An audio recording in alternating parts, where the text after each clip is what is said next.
Hi, let's continue our discussion on implementing decision tree. By the end of this video, you will be able to expose the overfitting issue in decision trees. Now in the previous video, we built a decision tree classifier that was overfitting. So we asked you two questions. Why the decision tree classifier ended up overfitting, and why did this not happen when we implemented the linear models? The answer is that the linear model we built before were the parametric models and therefore has a finite and fixed set of parameters to learn. On the other hand, a decision tree is a non-parametric model and therefore keeps on learning from the data unless there is nothing left to learn. A good way to observe this is to see how our decision tree grew over the training data. To visualize the tree, we will need to install a library called GraphViz. We can do this by simply using the pip command in the Jupyter Notebook itself as shown on the screen. Note that you will require an internet connection to download and install this library. To visualize the decision tree, we first need to generate the tree structure using the classifier instance we created before. For this, we will import export_graphviz function from the sklearn.tree.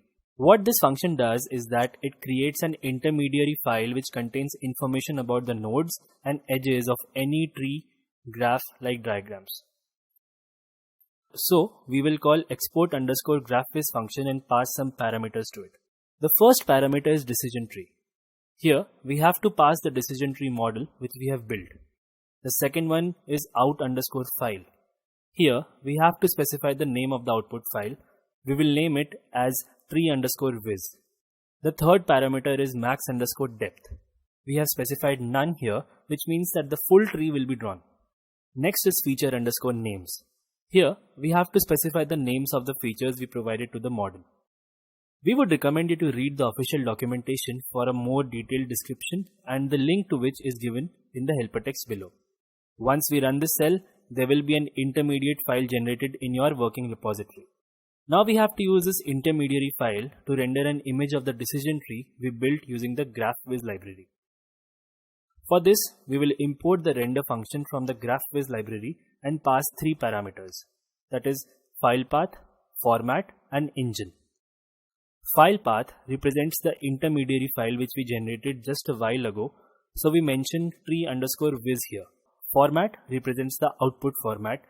We will be using the PNG format. Lastly, engine represents the rendering engine which we won't be discussing as it is out of scope of this training. Running this cell will take time, so get yourself a cup of coffee. Once it finishes running, an image of the decision tree will be generated in your working folder. Let's open it and see how it looks.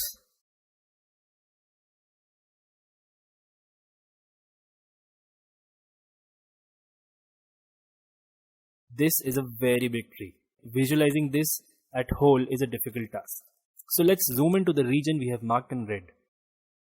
On zooming, we can clearly see that every terminal node only contains very few observations as represented by the red dots, which means the decision tree kept splitting the nodes until there was no impurity left in it to split. This image verifies what we discussed earlier, that decision tree tries to learn each and every point in the dataset, resulting in an overfitting model. For example, if a decision tree had as many leaf nodes as the total number of data points in the dataset, that means each leaf node has only one data point in it and not a collection of homogeneous data points, which was the original objective of the tree. So how can we prevent a decision tree from overfitting and learning too well from the training data? Well, that is a question for the next talk. See you there.